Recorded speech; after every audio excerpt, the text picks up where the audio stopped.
नमस्कार दोस्तों, कैसे हैं आप सभी। मैं विष्णु कुमार आप सभी का अपने YouTube चैनल के इस वीडियो पर हार्दिक स्वागत करता हूं। दोस्तों, इस वीडियो में मैं आप लोगों को बिहार बोर्ड क्लास 10th इतिहास के चौथे चैप्टर भारत में राष्ट्रवाद से संबंधित 80 से आगे के जो VBI ऑब्जेक्टिव प्रश्न है उसी के बारे में बताने वाला हूं। दोस्तों, भारत में राष्ट्रवाद से संबंधित यह हमारा पार्ट 2 वाला वीडियो है, जिसमें हमने 80 से आगे के जो VBI ऑब्जेक्टिव प्रश्न है उन्हीं को शामिल किया है। इसके पहले भी मैंने इसी चैप्टर से संबंधित पार्ट 1 वाला वीडियो बना चुका है, जिसमें मैंने आप लोगों को 80 VBI ऑब्जेक्टिव प्रश्न बताया है। अगर आपने अभी तक उस वीडियो को नहीं देखा है तो आप लोग जरूर से उस वीडियो को देख लीजिएगा, क्योंकि मैं इस वीडियो में आप लोगों को 80 से आगे के जो ऑब्जेक्टिव प्रश्न होंगे उन्हीं को बताऊंगा। पार्ट 1 वाले वीडियो का लिंक मैं अपने इस वीडियो के डिस्क्रिप्शन बॉक्स में दे दूंगा। आप लोग डिस्क्रिप्शन बॉक्स में जाकर लिंक पर क्लिक करके उस वीडियो को जरूर से देख लीजिएगा। तो चलिए बिना देर किए शुरू करते हैं अपने आज के इस वीडियो क्लासेज को। दोस्तों, वीडियो को स्टार्ट करने से पहले मैं आप लोगों को बता देना चाहता हूं कि आप लोग ऑब्जेक्टिव प्रश्नों का सॉल्यूशन तभी कीजिएगा जब आप लोग ऑब्जेक्टिव प्रश्नों से संबंधित चैप्टर का अध्ययन अच्छे से कर लिए होंगे। दोस्तों, मैंने बार बार आप लोगों को बताया है कि आप लोग ऑब्जेक्टिव प्रश्नों का सॉल्यूशन तभी कीजिए, तभी आप लोग ऑब्जेक्टिव से संबंधित प्रश्नों को देखिए जब आप लोग उनसे जुड़े हुए चैप्टर का अध्ययन अच्छे से कर लिए हो। जब तक आप लोग ऑब्जेक्टिव प्रश्नों से संबंधित चैप्टर का अध्ययन अच्छे से नहीं करेंगे, उसे अच्छे से नहीं पढ़ेंगे, अध्याय जो है उसका अध्ययन जब तक आप लोग ध्यान पूर्वक नहीं करेंगे, तब तक आप लोग उस चैप्टर से संबंधित बनने वाले ऑब्जेक्टिव प्रश्नों का सलूशन सही नहीं कर सकते हैं। प्रश्नों का सही आंसर आप लोग बिल्कुल भी नहीं बता सकते हैं। तो बाबू, पहले आप लोग भारत में राष्ट्रवाद वाले चैप्टर का अध्ययन अच्छे से कर लीजिएगा, उसके बाद ही आप लोग इस वीडियो को देखने का प्रयास कीजिएगा, ठीक है। तो चलिए यहाँ पर हम लोग 81 नंबर के सवाल में आने का प्रयास करते हैं। इसमें दोस्तों कहा गया है, इस एक्ट के द्वारा नगर पालिका में निर्वाचित सदस्यों की संख्या में कमी और गैर निर्वाचित सदस्यों की संख्या में वृद्धि की गई। आप लोगों को वो एक्ट बताना है जिसके द्वारा नगर पालिका में निर्वाचित सदस्यों की संख्या में कमी और गैर निर्वाचित सदस्यों की संख्या में वृद्धि की गई।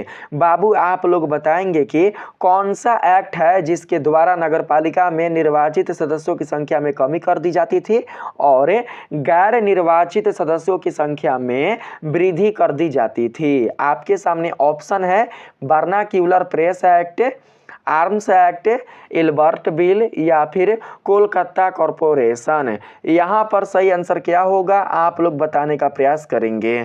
तो यहाँ पर हमारा सही जो आंसर होगा वो हो जाएगा Kolkata corporation. Kolkata corporation act के द्वारा ही बाबू नगर पालिका में निर्वाचित सदस्यों की संख्या में कमी और गैर निर्वाचित सदस्यों की संख्या में वृद्धि कर दी जाती थी। तो सही आंसर यहाँ पर हमारा ऑप्शन नंबर डी करेक्ट होगा, ठीक है। याद करते चलेंगे। अगला जो प्रश्न है 82 नंबर, इसमें आप लोगों से पूछा गया है, कर्जन द्वारा सांप्रदायिकता के आधार पर किया गया बंगाल का विभाजन ब्रिटिश सरकार को कब रद्द करना पड़ गया था। बाबू, आप लोग उस वर्ष को बताएंगे जिस वर्ष ब्रिटिश सरकार ने लॉर्ड कर्जन द्वारा सांप्रदायिकता के आधार पर किए गए बंगाल के विभाजन को रद्द कर दिया था। आपके सामने ऑप्शन है बाबू 1904 ईस्वी, 1907 ईस्वी, 1911 ईस्वी या फिर 1915 ईस्वी। इनमें से कौन सा राइट ऑप्शन होगा बताएंगे। तो यहाँ पर हमारा सही आंसर हो जाएगा 1911 ईस्वी, ठीक है।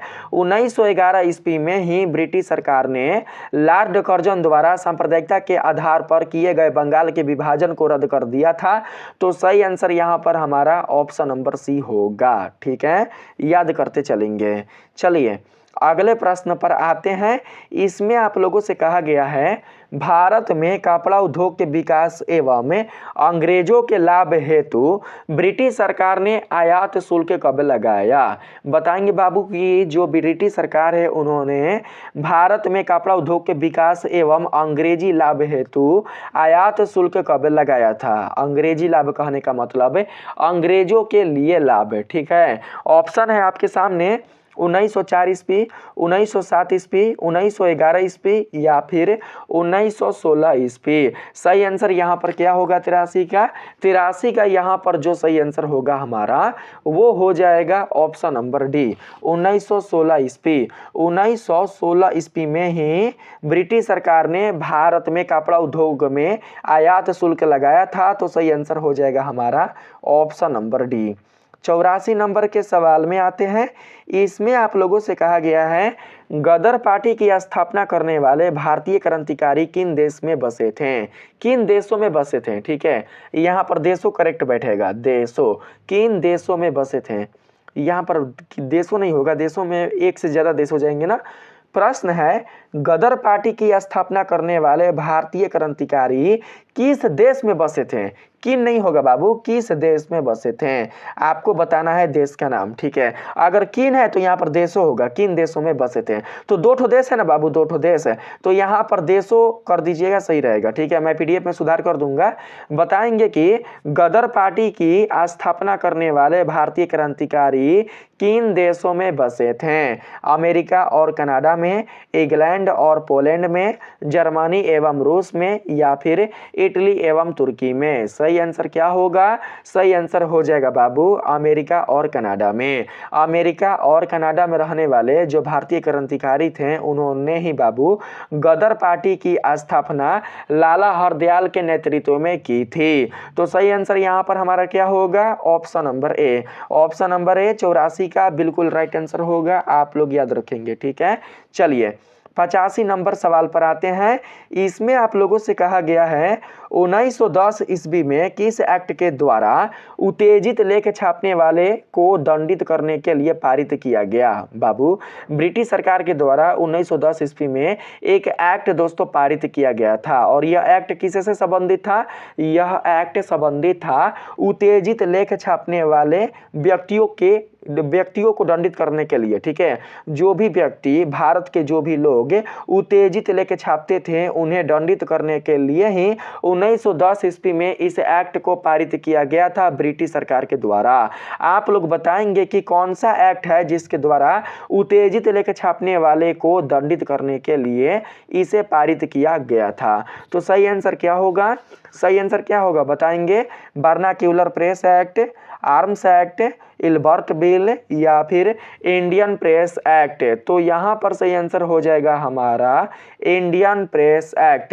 इंडियन प्रेस एक्ट के तहत ही उत्तेजित लेख छापने वाले व्यक्तियों को दंडित किया जाता था, उन्हें बाबू दंड दिया जाता था, उन्हें बाबू एक तरीके से आप समझ सकते हैं कि सजा दिया जाता था। तो सही आंसर यहाँ पर हमारा ऑप्शन नंबर डी होगा। और यह एक्ट कब पारित किया गया था, यह एक्ट पारित किया गया था 1910 ईस्वी में। अगर प्रश्न आएगा कि इंडियन प्रेस एक्ट कब पारित किया गया तो क्या बताएंगे, बताएंगे आप लोग बताइए। तो अगर प्रश्न आ जाए कि इंडियन प्रेस एक्ट कब पारित किया गया तो बाबू आप लोग बताना 1910 ईस्वी। 1910 ईस्वी में ही इंडियन प्रेस एक्ट पारित किया गया था ब्रिटिश सरकार के द्वारा।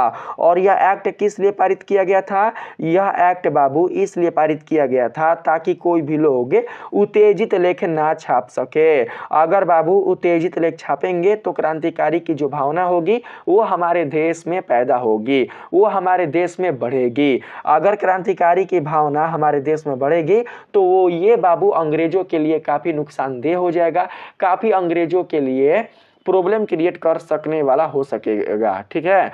तो सही आंसर यहाँ पर हमारा हो जाएगा ऑप्शन नंबर डी, याद रखेंगे। 86 नंबर सवाल में पूछा गया है प्रथम विश्व युद्ध के बाद ब्रिटिश सरकार ने भारत में कौन सा अधिनियम लागू किया। प्रथम विश्व युद्ध के बाद जो ब्रिटिश सरकार है उन्होंने भारत में कौन सा अधिनियम लागू किया था? तो सही आंसर हो जाएगा आपका रॉलेट एक्ट। ठीक है, जब प्रथम विश्व युद्ध की समाप्ति हुई थी तो उसके बाद ब्रिटिश सरकार ने भारत में रॉलेट एक्ट वाला अधिनियम लागू किया था। तो 86 का सही आंसर होगा ऑप्शन नंबर ए। 1919 कहने का मतलब यह हुआ बाबू कि इस एक्ट को 1919 ईस्वी में ही लागू किया गया था। ठीक है, याद रखेंगे 13 अप्रैल 1919 ईस्वी में ही ब्रिटिश सरकार के द्वारा प्रथम विश्व युद्ध के बाद भारत में रॉलेट एक्ट को पारित किया गया था। तो बिल्कुल भी भूलना नहीं है। ठीक है, याद रखेंगे। अगर क्वेश्चन आएगा कि रॉलेट एक्ट कब पारित किया गया था तो बताएंगे आप लोग 13 अप्रैल सन 1919 ईस्वी को। ठीक है, 13 अप्रैल सन 1919 ईस्वी को जलियांवाला बाग हत्याकांड हुआ था। मैं गलत बता रहा हूँ बाबू, रॉलेट एक्ट इस वर्ष बिल्कुल भी लागू नहीं हुआ था। ठीक है, आप लोग बाबू यहाँ पर 13 अप्रैल 1919 जलियांवाला बाग हत्याकांड लेकर चलेंगे। ठीक है, रॉलेट एक्ट पारित हुआ था 1919 ईस्वी में, ये सही है। 1919 ईस्वी में रॉलेट एक्ट पारित हुआ था, लेकिन 13 अप्रैल 1919 ईस्वी में बिल्कुल भी रॉलेट एक्ट पारित नहीं हुआ था, क्योंकि 13 अप्रैल 1919 ईस्वी में रॉलेट एक्ट के विरोध में जलियांवाला बाग हत्याकांड हुआ था। तो मुझसे दोस्तों गलती से बोला गया है, गलती से मैंने आप लोगों को गलत इंफॉर्मेशन दे दिया है, इसके लिए मैं आप सभी से माफी चाहता हूं। ठीक है, आप लोग याद रखेंगे। ठीक है, रॉलेट एक्ट बिल्कुल सही आंसर होगा। अगला प्रश्न है 87 नंबर में, रॉलेट एक्ट किस वर्ष पारित किया गया था? आ गया ना बाबू क्वेश्चन में कहा गया है रॉलेट एक्ट किस वर्ष पारित किया गया था? तो सही आंसर होगा 1919, ना कि 13 अप्रैल 1919। केवल बताएंगे 1919 ईस्वी में। ठीक है, 1919 ईस्वी में ही ब्रिटिश सरकार के द्वारा भारत देश में रॉलेट एक्ट को पारित किया गया था। तो सही आंसर 87 का ऑप्शन नंबर बी होगा। 88 नंबर सवाल है, रॉलेट एक्ट के अंतर्गत क्या प्रावधान था? प्रावधान यानी कि प्रयोजन यानी कि बाबू उद्देश्य। रॉलेट एक्ट का उद्देश्य क्या था, प्रयोजन क्या था, बताएंगे। रॉलेट एक्ट का बाबू जो प्रयोजन था, जो उद्देश्य था, वो क्या था?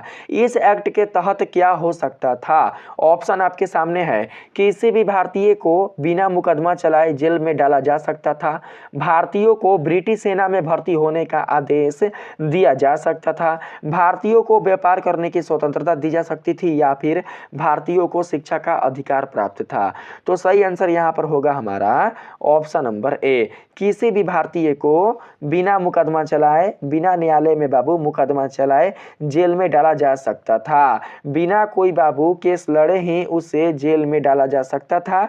तो सही आंसर हो जाएगा ऑप्शन नंबर ए। ठीक है, बिना किसी प्रूफ के, बिना किसी साक्ष्य के ही व्यक्ति को पकड़कर जेल में डाला जा सकता था बाबू इस एक्ट के द्वारा।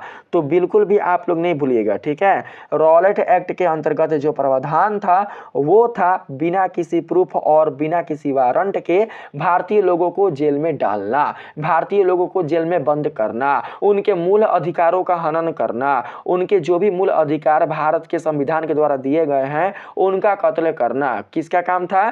तो बाबू रॉलेट एक्ट का। ठीक है, और इसे पारित करने वाले कौन थे? तो ब्रिटिश सरकार, याद रखेंगे। चलिए अगले सवाल पर आते हैं। इसमें कहा गया है रॉलेट एक्ट के खिलाफ विरोध किस प्रसिद्ध घटना से जुड़ा था? रॉलेट एक्ट के खिलाफ जब हमारे भारत के लोगों ने, जब हमारे भारत के स्वतंत्रता सेनानियों ने विरोध किया था, तो यह विरोध बाबू किस प्रसिद्ध घटना से जुड़ा था? आप लोग उस घटना का नाम बताएंगे। यहाँ पर ऑप्शन है चंपारण सत्याग्रह, जलियांवाला बाग हत्याकांड, असहयोग आंदोलन, या फिर सविनय अवज्ञा आंदोलन। 89 का सही आंसर बताएंगे। 89 का सही आंसर क्या होगा? 89 का सही आंसर हो जाएगा जलियांवाला बाग हत्याकांड। ठीक है, रॉलेट एक्ट के खिलाफ जब विरोध हमारे भारत के लोग कर रहे थे तो बाबू विरोध करने के बाद ही जलियांवाला बाग में एक सभा बुलाई गई थी, और उस सभा में जनरल डायर के द्वारा ही बाबू हमारे भारतीय लोगों पर गोलियां बरसा दी गई थी, जिसके कारण हमारे भारत के बहुत सारे लोग शहीद हो गए थे, बहुत सारे लोगों की जान चली गई थी। इसीलिए इस कांड को जलियांवाला बाग हत्याकांड भी कहा जाता है, और यह हत्याकांड रॉलेट एक्ट से संबंधित है। ठीक है, तो ऑप्शन नंबर बी को याद रखेंगे। 90 नंबर सवाल में आते हैं। इसमें कहा गया है जलियांवाला बाग हत्याकांड कब हुआ था? तो मैंने बताया ना आप लोगों को, जलियांवाला बाग हत्याकांड 13 अप्रैल सन 1919 ईस्वी को हुआ था। तो सही आंसर हमारा ऑप्शन नंबर बी बिल्कुल राइट होगा। ठीक है, अगला प्रश्न है, जलियांवाला बाग हत्याकांड में किस जनरल ने गोली चलाने का आदेश दिया था? बाबू, जलियांवाला बाग में जब भारतीय लोगों की सभा बुलाई गई थी तो उस सभा में बाबू लोगों पर गोलियां चलाने का आदेश किसने दिया था? आपको उनका नाम बताना है। तो सही आंसर हो जाएगा जनरल डायर। मैंने बताया ना बाबू, जनरल डायर ने ही भारतीय लोगों पर गोलियां चलाने का आदेश दे दिया था। शांतिपूर्वक चल रही जो सभा थी, भारतीय लोगों की जो सभा थी, उस पर बाबू गोली चलाने का आदेश जनरल डायर ने दे दिया था, बिना किसी चेतावनी के, बिना किसी वारंट के, बिना किसी वार्निंग के। तो सही आंसर होगा ऑप्शन नंबर ए। ठीक है, गोलियां चलाने के क्रम में हमारे भारत के लगभग 1000 से भी ज्यादा के लोग मारे गए थे। 1000 से भी ज्यादा के भारतीय लोग बाबू जलियांवाले कांड में शहीद हो चुके थे और बहुत सारे लोग घायल भी हुए थे। ठीक है, याद रखेंगे, सब आपके बुक में दिया है, सब आपके चैप्टर में दिया है। अगर आपने चैप्टर का अध्ययन अच्छे से किया होगा तो आप सभी को पता होगा। ठीक है, मैं पूरे तोड़ मड़ोड़ कर बाबू आप लोगों को ऑब्जेक्टिव प्रश्न बता रहा हूं ताकि आप लोगों के चैप्टर से संबंधित कोई भी ऑब्जेक्टिव प्रश्न बिल्कुल भी छूट ना सके। अगला प्रश्न है, जलियांवाला बाग हत्याकांड के बाद किस क्षेत्र में मार्शल लॉ लगाया गया? आप लोग बताएंगे कि जब जलियांवाला बाग हत्याकांड हो गया तो उसके बाद किस क्षेत्र में मार्शल लॉ लगाया गया? तो बाबू देखिए, जो जलियांवाला बाग हत्याकांड हुआ था वो हुआ था पंजाब के अमृतसर शहर में। कहां पर? पंजाब के अमृतसर शहर में। तो आप समझ सकते हैं बाबू कि जब जलियांवाला बाग हत्याकांड हुआ था तो उसके बाद मार्शल लॉ लगाया गया होगा पूरे पंजाब में। कहां पर? पूरे पंजाब क्षेत्र में ही मार्शल लॉ लगाया गया होगा। मार्शल लॉ लगाकर बाबू पूरे पंजाब में आतंक का जो क्षेत्र था वो घेर दिया गया था। ठीक है, आतंक का माहौल कर दिया गया था, क्योंकि मार्शल लॉ बाबू एक ऐसा नियम था, एक ऐसा प्रावधान था जिसके खिलाफ आप लोग बिल्कुल भी ना बोल सकते हैं, ना कोई आवाज उठा सकते हैं। ठीक है, उस समय के जो लोग थे, उस समय के जो भी लोग थे वो बिल्कुल भी आवाज नहीं उठा सकते थे मार्शल लॉ के खिलाफ। अगला जो प्रश्न है 93 नंबर, इसमें कहा गया है, जलियांवाला बाग हत्याकांड के बाद किस आंदोलन की शुरुआत हुई? जलियांवाला बाग हत्याकांड जब हो गया तो उसके बाद कौन से आंदोलन की शुरुआत हुई?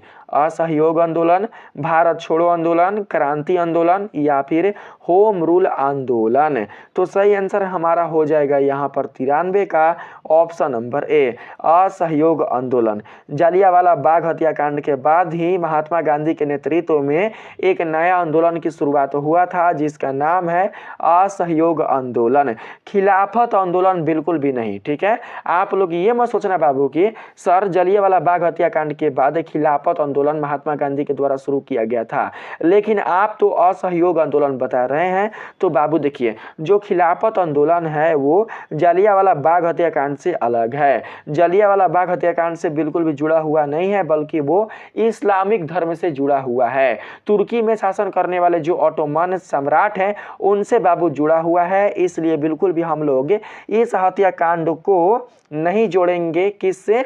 तो बाबू खिलाफत नहीं, हाँ खिलाफत आंदोलन से नहीं जोड़ेंगे। ठीक है, किससे जोड़ेंगे?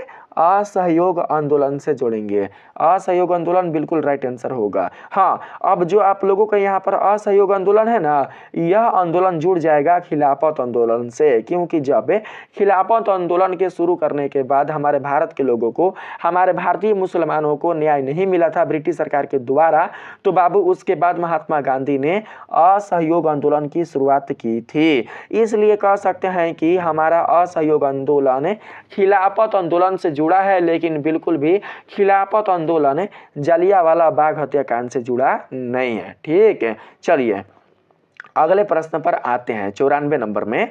इसमें पूछा गया है, प्रथम विश्व युद्ध के दौरान मित्र राष्ट्रों ने किस सिद्धांत को लागू करने का वचन दिया था? प्रथम विश्व युद्ध के दौरान जो मित्र राष्ट्र है, मित्र राष्ट्र कौन कौन थे बाबू बताएंगे? मित्र राष्ट्र कौन कौन थे? रूस था। ठीक है, मित्र राष्ट्र के रूप में रूस था, फिर ब्रिटेन था, रूस था, और उसके बाद बाबू अमेरिका था। अमेरिका के बाद और कौन देश था? अमेरिका के बाद बाबू अमेरिका, हाँ अमेरिका, रूस, ब्रिटेन, अमेरिका, एक और देश था शायद हम भूल रहे हैं। रूस, ब्रिटेन, अमेरिका, यही मित्र राष्ट्र वाले देश थे। ठीक है बाबू, इन देशों ने हमारे भारत के लोगों को वादा किया था कि उन्हें वो स्वराज्य दिलाएंगे, उन्हें अपना देश दिलाएंगे, अपने देश पर अधिकार दिलाएंगे। लेकिन जब प्रथम विश्व युद्ध समाप्त हो गया तो उसके बाद बाबू जो ब्रिटिश सरकार है, ब्रिटिश सरकार से संबंधित कुल जितने भी अंग्रेज हैं उन्होंने भारतीयों पर बहुत ही बुरा अत्याचार किया, बहुत ही उनके साथ गलत किया। और दोस्तों उन्होंने एक रॉलेट एक्ट को पारित कर दिया। रॉलेट एक्ट प्रथम विश्व युद्ध के बाद उन्होंने भारत में क्रांतिकारी भावना को दबाने के लिए, उसका दमन करने के लिए, हमारे भारत देश में राष्ट्रवाद को दबाने के लिए, उसे कुचल देने के लिए उन्होंने एक बहुत ही क्रूर एक्ट को पारित किया जिसका नाम है रॉलेट एक्ट। मैंने बताया आप लोगों को बाबू कि रॉलेट एक्ट के तहत बिना किसी प्रूफ के, बिना किसी साक्ष्य के, बिना किसी वारंट के किसी भी भारतीय को कोर्ट में बिना सुनवाई के जेल में बंद किया जा सकता है। उसकी बिल्कुल भी बात नहीं सुनी जाएगी कोर्ट के न्यायालय के जो जज हैं, जो न्यायाधीश हैं, उनके द्वारा। ठीक है, बिना कोई मुकदमा चला ही भारतीयों को बाबू बंद किया जा सकता है जेल में। तो आप ही लोग बताइए, जब बिना किसी सुनवाई के, बिना किसी मुकदमा के, बिना केस लड़े ही अगर भारतीयों को बाबू जेल में बंद कर दिया जाएगा तो इससे क्या होगा? इससे बाबू हमारा जो भारत देश होगा वो टूट जाएगा, हमारा भारत देश कमजोर हो जाएगा, हमारे भारत देश के जो लोग होंगे वो पूरे के पूरे टूट जाएंगे और पूरे भारत देश पर ब्रिटिश सरकार का आधिपत्य हो जाएगा। और यही वो चाहता था। कौन? तो ब्रिटिश सरकार, अंग्रेजी सरकार। अंग्रेजी सरकार बाबू यही चाहता था कि किसी भी तरीके से हम देश के, भारत देश के अखंडता को खंड कर दें, इसके अखंडता को हम तोड़ दें, हम नष्ट कर दें, ताकि हम इसके पूरे साम्राज्य पर, पूरे क्षेत्र पर अपना आधिपत्य जमा सके। ठीक है, तो याद रखेंगे यहाँ पर जनतंत्र और राष्ट्रीय आत्मनिर्णय, जनतंत्र और राष्ट्रीय आत्मनिर्णय का वचन दिया था, लेकिन बिल्कुल भी वो अपने वचन को पूरा नहीं कर पाए थे, अपने वचन से वो मुखर गए थे। कौन? तो ब्रिटिश सरकार। बाबू देखिए, जब प्रथम विश्व युद्ध हुआ था तो प्रथम विश्व युद्ध के दौरान ब्रिटिश सेना की ओर से, ब्रिटिश सरकार की ओर से बहुत सारे भारतीय लोग भी युद्ध में शामिल हुए थे।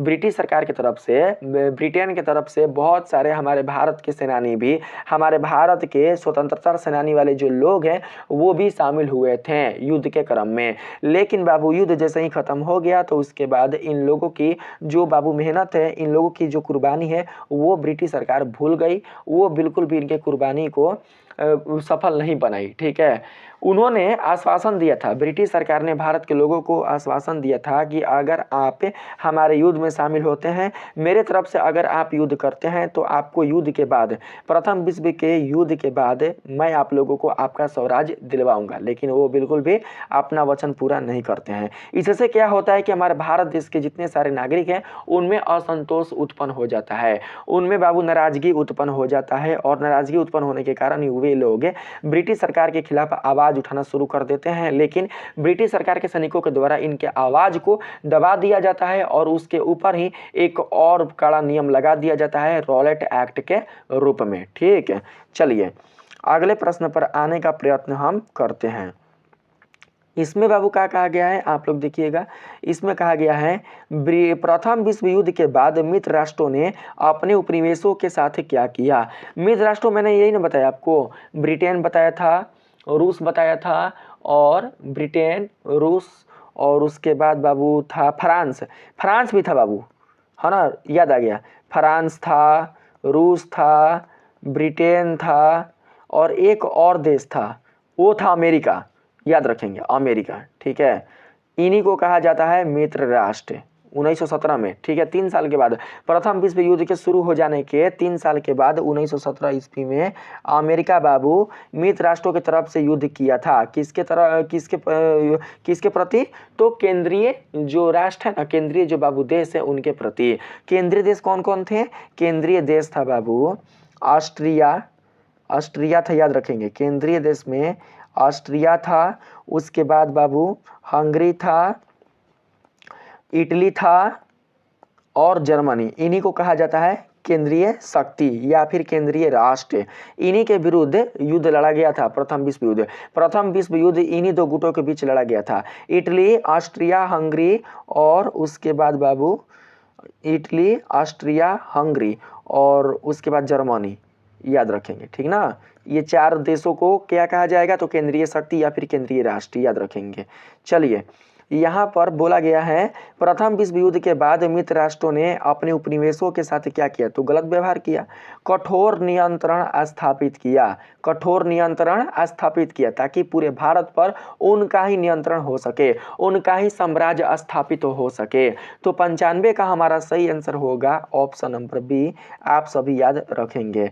96 नंबर के सवाल में आप लोगों से पूछा गया है भारत सरकार अधिनियम 1919 को किस नाम से भी जाना जाता है। भारत सरकार जो अधिनियम है उसे किस और नाम से जाना जाता है, तो सही आंसर हो जाएगा मॉन्टेग्यू चेम्सफोर्ड सुधार नियम, इसी नाम से जाना जाता है किसको, तो भारत सरकार अधिनियम को, ठीक है। और यह अधिनियम कब पारित किया गया था, कब लागू किया गया था, तो 1919 ईस्वी में, याद रखेंगे 1919 ईस्वी में ब्रिटिश सरकार के द्वारा भारत सरकार अधिनियम लागू किया गया था, जिसे हम लोग मॉन्टेग्यू चेम्सफोर्ड सुधार नियम के नाम से भी जानते हैं। तो सही आंसर ऑप्शन नंबर ए होगा। 97 नंबर के सवाल पर चलने का प्रयास करते हैं। इसमें बोला गया है भारत सरकार अधिनियम 1919 के तहत क्या सुधार किए गए। भारत सरकार अधिनियम में 1919 के तहत क्या सुधार किए गए थे बाबू, तो यहाँ पर सही आंसर हो जाएगा प्रांतीय विधायी परिषदों का आकार बढ़ाया गया। ब्रिटिश सरकार के द्वारा प्रांतीय विधायी परिषदों का जो आकार है वो बाबू बढ़ाया गया था, लेकिन इससे बिल्कुल भी हमारे भारत के जो नागरिक थे, हमारे भारत के जो क्रांतिकारी लोग थे वो संतुष्ट नहीं थे, वो बिल्कुल भी खुश नहीं थे। तो सही आंसर हमारा ऑप्शन नंबर ए होगा 97 का, ठीक है। अगला प्रश्न है भारत सरकार अधिनियम 1919 में केंद्रीय व्यवस्थापिका में कितने सदन बनाए गए। भारत सरकार अधिनियम जब 1919 ईस्वी में ब्रिटिश सरकार के द्वारा भारतीय लोगों के सहानुभूति के प्रति जब लागू किया गया, तो बाबू उसमें केंद्रीय व्यवस्थापिका में कितने सदन बनाए गए थे, 1, 2, 3 या 4, तो सही आंसर होगा बाबू 2, ठीक है। एगो निचला सदन और एगो ऊपर सदन, यानी कि एक निम्न सदन और एगो उच्च सदन, ठीक है, 2 सदन बनाए गए थे। आगे जो प्रश्न है 99 नंबर, इसमें कहा गया है भारत सरकार अधिनियम 1919 के तहत बनाए गए निचले सदन का नाम क्या है। निचले सदन का जो नाम है अंग्रेजी में वो बताना है। तो बाबू देखिए यहाँ पर लोकसभा हिंदी नाम है, विधान परिषद हिंदी नाम है, स्टेट काउंसिल और लेजिस्लेटिव असेंबली ये दोनों अंग्रेजी नाम है। तो इसमें से कौन सा राइट ऑप्शन होगा बता सकते हैं आप लोग, बताइए तो इसमें से कौन सा राइट ऑप्शन होगा बाबू। इसमें से जो राइट ऑप्शन होगा हमारा वो होगा ऑप्शन नंबर बी वाला, legislative assembly, option number B बिल्कुल सही आंसर होगा। जो निचला सदन है उसका नाम है legislative assembly, option number B को याद रखेंगे हम लोग, ठीक है। 100 नंबर के सवाल पर आते हैं। इसमें पूछा गया है भारत सरकार अधिनियम 1919 के तहत उच्च सदन को क्या कहा जाता था। निचले सदन को तो आप लोगों ने जान लिया, अभी बताएंगे कि उच्च सदन को क्या कहा जाता था। तो बाबू देखिए विधान परिषद हिंदी नाम है, राज्यसभा हिंदी नाम है, गवर्नर काउंसिल बिल्कुल भी उच्च सदन से संबंधित नहीं है। यहाँ पर सही आंसर होगा हमारा काउंसिल ऑफ स्टेट्स, क्या होगा, काउंसिल ऑफ स्टेट्स। उच्च सदन को काउंसिल ऑफ स्टेट्स के नाम से जाना जाता है और निचले सदन को लेजिस्लेटिव असेंबली के नाम से जाना जाता है, याद रखेंगे, ठीक है। इसी प्रकार से प्रश्न आपके बिहार बोर्ड के द्वारा फाइनल एग्जाम में पूछे जाएंगे। अगला प्रश्न है भारतीय राष्ट्रवादियों ने मॉन्टेग्यू चेम्सफोर्ड सुधारों को कैसे देखा। भारत के जो राष्ट्रवादी हैं उन्होंने भारत सुधार अधिनियम को कैसे देखा था, अपर्याप्त रूप से, संपूर्ण स्वतंत्रता के मार्ग के रूप में, अंग्रेजों के सहयोग के रूप में, या फिर भारतीयों के लिए लाभकारी रूप में। तो सही आंसर 101 का हमारा होगा अपर्याप्त रूप में, क्योंकि भारतीय लोग इससे बिल्कुल भी संतुष्ट नहीं थे, इससे बिल्कुल भी खुश नहीं थे। तो सही आंसर होगा हमारा अपर्याप्त रूप में, ठीक है। अगला जो क्वेश्चन है 102 नंबर, इसमें पूछा गया है प्रथम विश्व युद्ध के बाद भारतीय राष्ट्रवादियों की क्या मांग थी।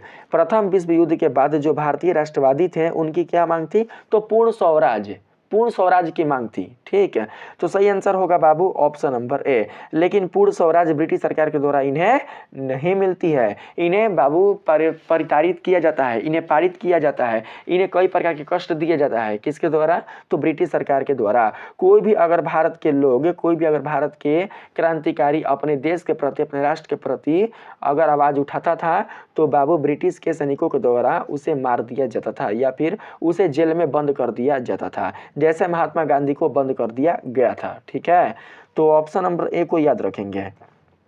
अगला प्रश्न है, भारतीयों ने ब्रिटिश शासन के खिलाफ निर्णायक संघर्ष के लिए किस तरह की तैयारी शुरू की?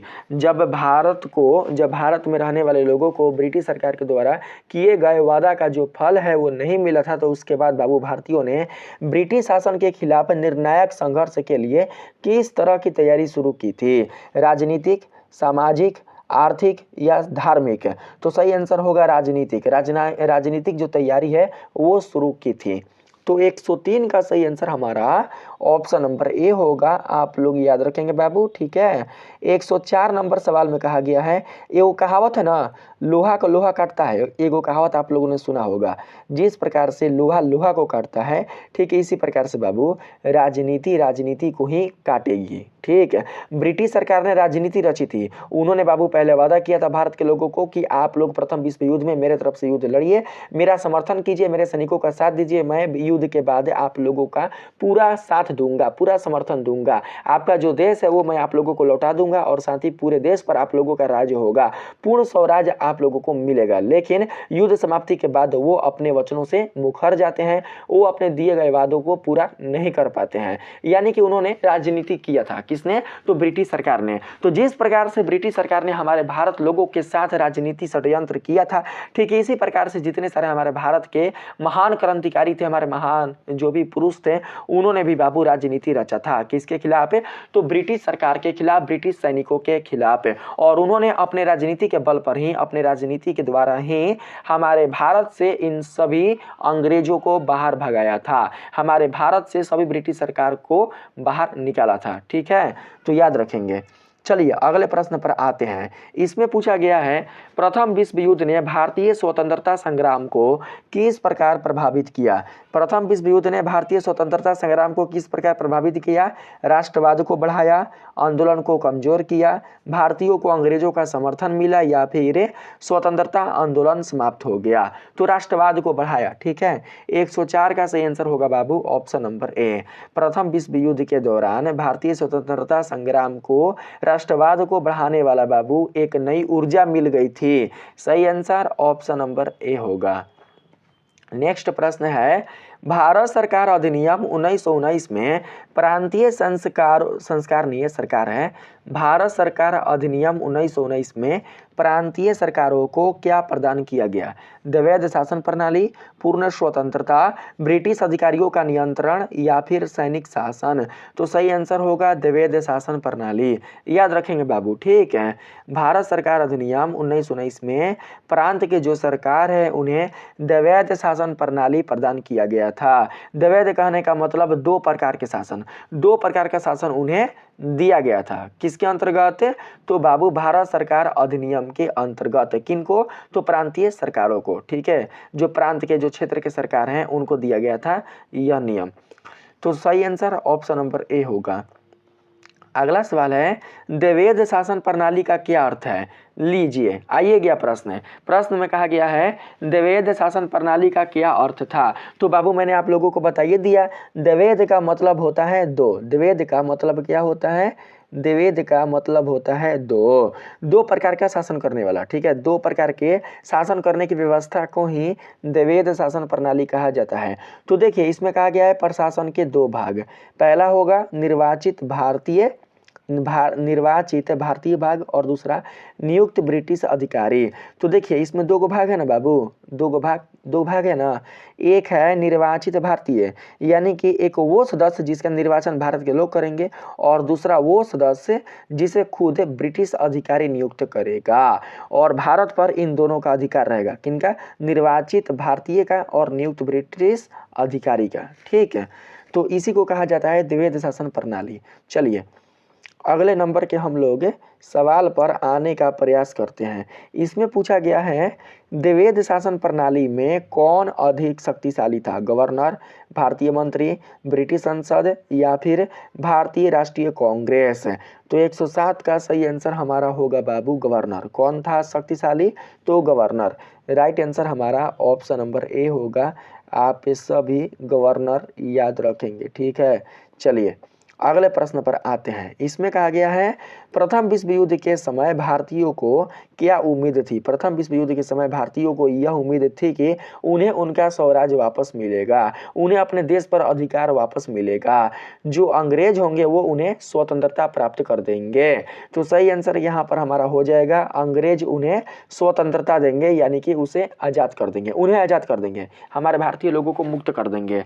108 का सही आंसर हो जाएगा ऑप्शन नंबर ए। याद रखेंगे बाबू, ठीक है। चलिए अगले प्रश्न पर आते हैं। इसमें पूछा गया है युद्ध के बाद भारत में राष्ट्रवाद क्यों बढ़ा। युद्ध के बाद भारत में राष्ट्रवाद इसलिए बढ़ा क्योंकि भारतीय लोगों में ब्रिटिश सरकार के खिलाफ असंतोष पैदा हो गई थी। भारतीय लोगों को ब्रिटिश सरकार के खिलाफ बाबू नाराजगी उत्पन्न हो गई थी। वे लोग ब्रिटिश सरकार के शासन से काफ़ी प्रभावित हो चुके थे, काफ़ी परेशान हो चुके थे। उनका जीवन बहुत ही दोस्तों दयनीय हो चुका था। ब्रिटिश सरकार के नियमों से, उनके नीतियों से, उनके एक्टों से हमारे भारत के जो भी नागरिक थे, जो भी गरीब मजदूर किसान थे, वे सभी काफ़ी परेशान हो चुके थे और वे लोग अपने जात पात और धर्म को त्याग कर एक दूसरे के साथ मिलजुल कर अंग्रेजी सरकार के खिलाफ खड़े हुए थे और अपने देश को आज़ाद कराने में महत्वपूर्ण भूमिका निभाए थे। तो इस प्रकार से बाबू आप समझ सकते हैं कि राष्ट्रवाद का जो शाब्दिक अर्थ होता है वो होता है एकता का भाव, चाहे आपका धर्म कोई भी क्यों ना हो, आपकी जाति कोई भी क्यों ना हो, और साथ ही आपका जो बाबू संस्कृति की जो आप लोगों का रहन सहन है, जो भी आपकी संस्कृति के जो भाषा है वो भी अलग क्यों ना हो।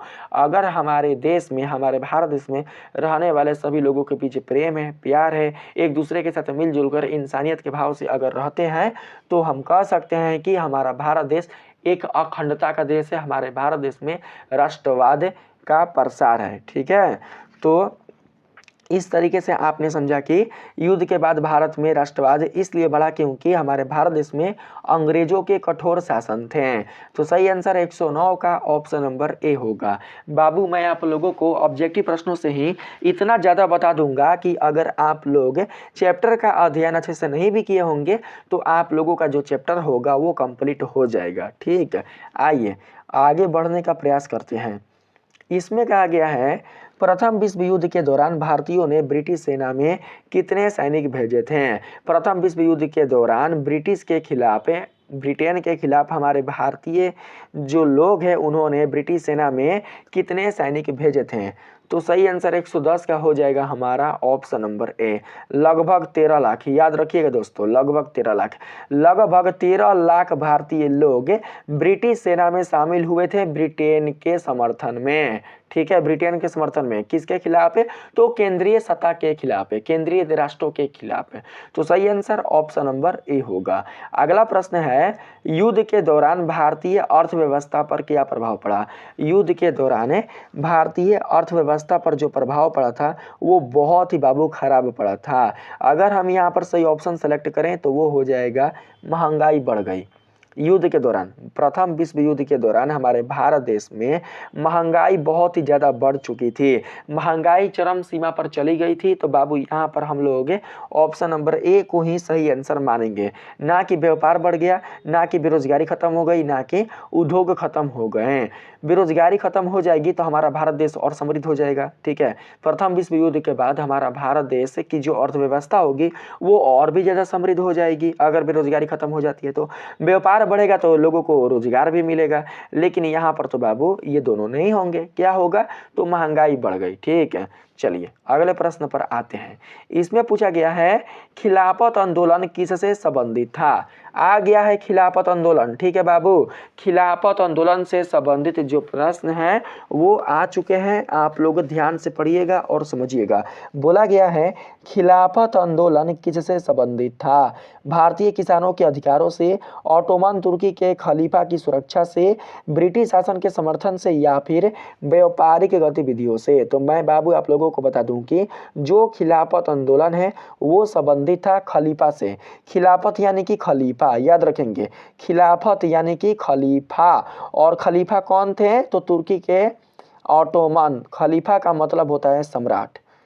जिस तरीके से रूस में सम्राट को जार कहा जाता है, जिस प्रकार से बाबू रूस में सम्राट को जार कहा जाता है, ठीक इसी प्रकार से बाबू इस्लामिक धर्म में जो सम्राट होते हैं, जो शासक होते हैं, जो राजा होते हैं, उन्हें खलीफा कहा जाता है। तो तुर्की देश के जो खलीफा थे उनका नाम था ऑटोमन। और इनका साम्राज्य गिर चुका था किसके कारण? तो ब्रिटिश सरकार के कारण। ब्रिटिश सरकार ने इनके पूरे तुर्की क्षेत्र पर कब्जा कर लिया था, इन्हें हरा दिया था, इन्हें पराजित कर दिया था और पराजित करके तुर्की के संपूर्ण क्षेत्रों पर से इनके अधिकारों को समाप्त कर दिया था, जिससे हमारे भारत देश में रहने वाले मुसलमानों में नाराजगी फैल चुकी थी। हमारे भारत देश में रहने वाले जो भी मुसलमान भाई थे, बहन थे, जो भी मुसलमान नागरिक थे, उनमें बाबू असंतोष उत्पन्न हो गया था, क्योंकि वे लोग इस्लाम को बिल्कुल भी झुकना नहीं देखना चाहते थे, जो कि ब्रिटिश सरकार ने तुर्की में झुका दिया था। किसको? तो इस्लामिक सरकार को, और जो इस्लाम धर्म है उसको भी।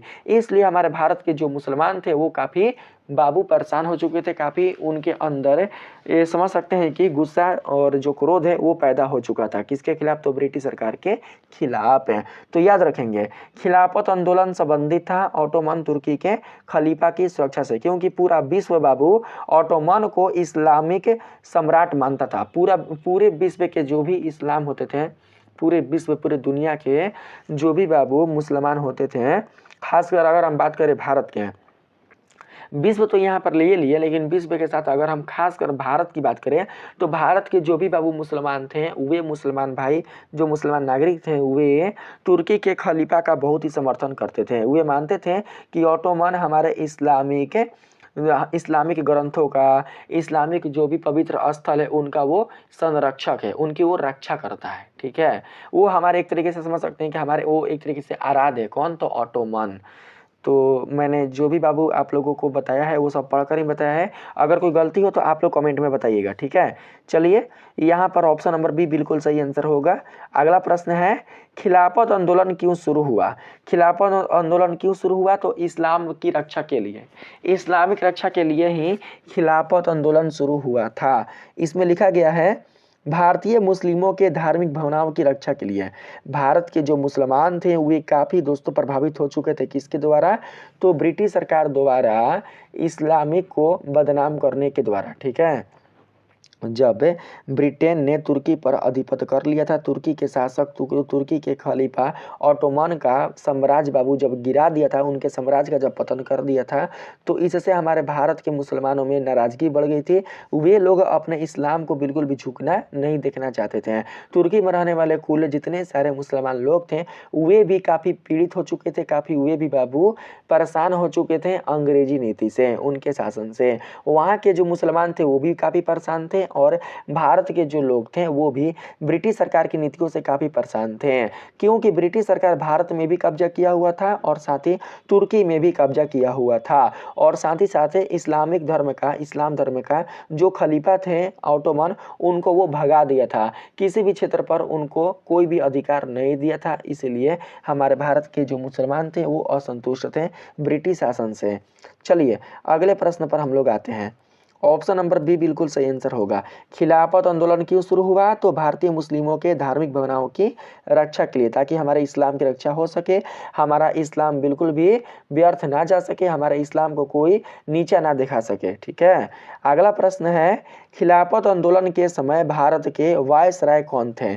खिलाफत आंदोलन के समय भारत के वायसराय का नाम क्या था? तो सही आंसर 114 का होगा बाबू हमारा option number C, Lord Chelmsford.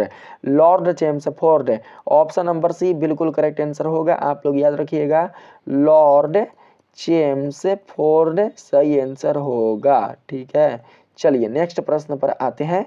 इसमें आप लोगों से पूछा गया है 115 नंबर में, लखनऊ समझौता किन दो संगठनों के बीच हुआ था? 1916 कहने का मतलब कि जो लखनऊ समझौता हुआ था वो हुआ था सन 1916 ईस्वी में। आप सभी को बताना है बाबू कि लखनऊ समझौता किन दो संगठनों के बीच हुआ था। तो लखनऊ समझौता हुआ था कांग्रेस और मुसलमान लोगों के बीच, यानी कि जो मुस्लिम लीग और जो कांग्रेस है इन्हीं दोनों के बीच बाबू लखनऊ समझौता सन 1916 ईस्वी में हुआ था। तो यहाँ पर सही आंसर हमारा कांग्रेस और मुस्लिम लीग होगा।